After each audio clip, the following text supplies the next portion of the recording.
The following video was crafted with love for the days you find yourself in need of that effortless magic that only comes from being you. I'm so happy you're here.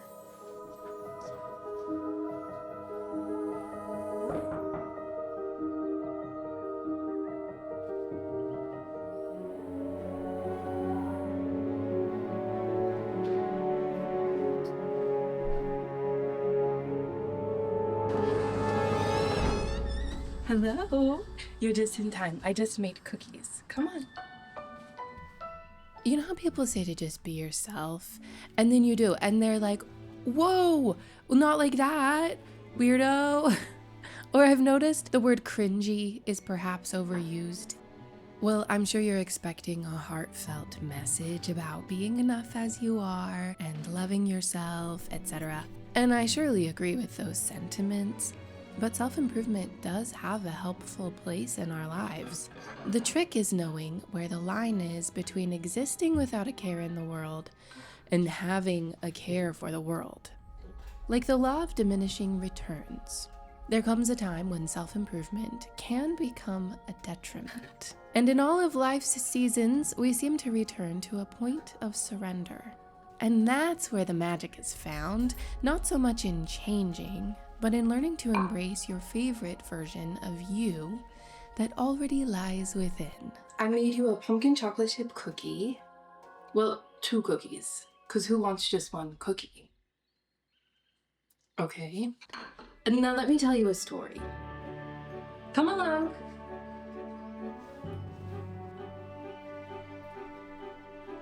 My friend the gardener knows all about inner magic. Let's go for a visit, shall we? If you venture off to Haven Hollow and pass through to the outskirts of the town center, you'll find the quaint cottages of all the villagers. And tucked away in this vast neighborhood, you'll find the home of the gardener.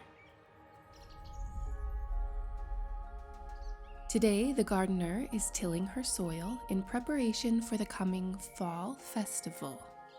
She's known around the village for her lavender that's used in tinctures and candles and bouquets throughout the hollow. See, there are all sorts of fairy magic in the village, and the gardener has a natural inclination to the summery type of magic.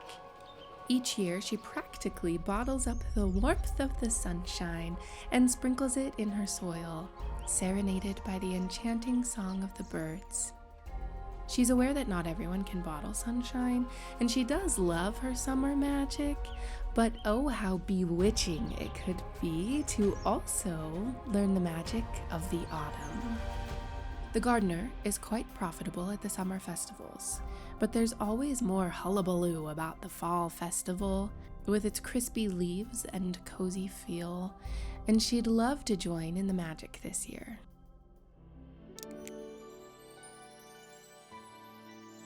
For perhaps the 5th time today, the gardener creaks across her cottage floor to the calendar above the sink, and her heart pitter-patters as she checks tomorrow's schedule. Granny Leia is hosting a pumpkin growing class in the morning, and nothing screams autumn magic more than pumpkins. Now is the perfect time to get planting so she can officially stake her claim as one of the autumn girls in the village, shifting her summery glow to a warm autumn flicker. The gardener turns out her bedside lamp, blinking hopefully at the sparkling stars through her window, visions of her cozy new identity lulling her to a soft slumber. The sun peeks through the morning clouds, and a strip of light awakens the gardener to the melody of the morning breeze and birds. Dress buttoned, boots buckled, and notebook in hand, she makes her way through the village out to Granny Leia's cottage, waving at the jolly old baker and humming past the town bookshop, balancing giddiness and determination in every step. She passes the old willow and finds herself crunching through the dirt of Granny Leia's garden. She takes a seat alongside the other future pumpkin growers, a buzz of excitement blanketing their soft conversations. Granny Leia greets everyone with that little twinkle in her eye as she begins to share with everyone her love of gourds. The gardener scribbles every word in her notebook. Everything there is to know about proper sunlight and soil and water. Even a note or two about different types of fairy magic and how they affect the crops and flavors and colors. After a hearty slice of pie and a bit of loving gossip with the locals... Yeah, did you hear? The sunset is missing pink. Pink? The color. Oh, pink. Yeah, there's flowers everywhere in the village looking for her. If you ask me, they'll find her faster if they offer a little cash reward. I've heard she ran away and doesn't want to be found. The gardener skips down to her seaside cottage to plant her new identity. The gardener tills and toils and plants and prunes. She notices the soil and climate here are a touch different than on Granny Leia's hill, but all that means is a little extra effort. So she works harder, and the late summer weeks carry on, and the pumpkins begin to grow. Summer falls quickly into autumn, the fall festival just a week away, and the gardener steps into the soil of her beautiful pumpkin patch.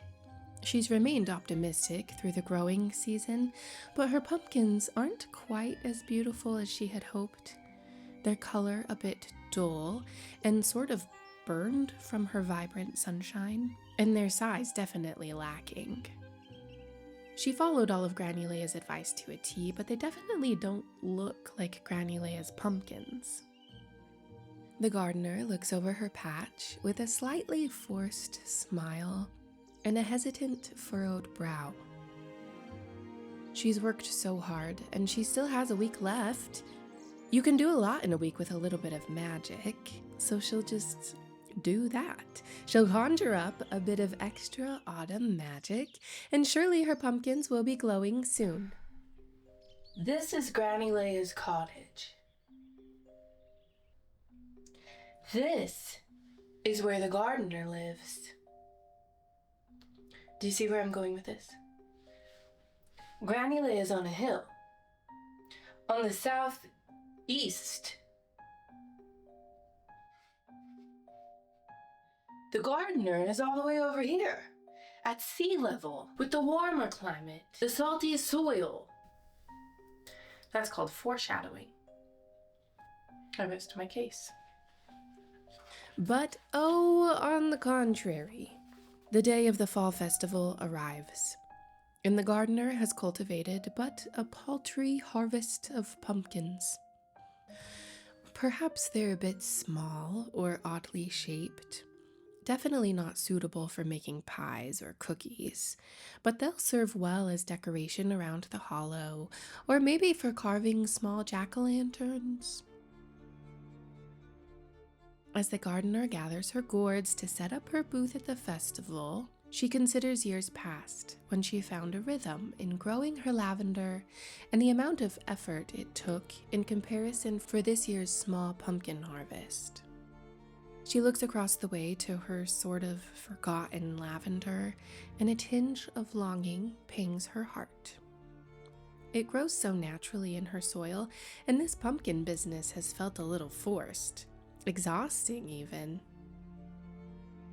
Sure, trying out the autumn magic has been fun, but her lavender always felt like home in a way the pumpkins haven't. And the same lavender that felt a tad boring just a few months ago doesn't seem quite so boring anymore. Of course, she doesn't regret attempting her little pumpkin patch, though. She's learned so much about her own soil and inherent magic in the process. See, now she knows she can grow a pumpkin or two with a little effort. She could probably grow just about anything she wanted, or learn any form of magic she'd like. But she finds her heart calling for the lavender fields, the frolicking, the smells, The uninhibited sunshine. Because let's be honest, the pumpkins kind of just smell like dirt until after you actually bake them. And baking magic is a completely different skill set altogether.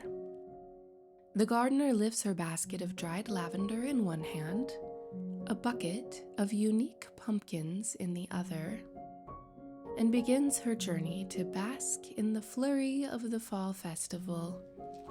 A spark settles in her soul, already awaiting the glowing summer sunshine to bottle up in the coming year. Click this video next to hear the story of the flower who has an identity crisis. Her story is one of my favorites.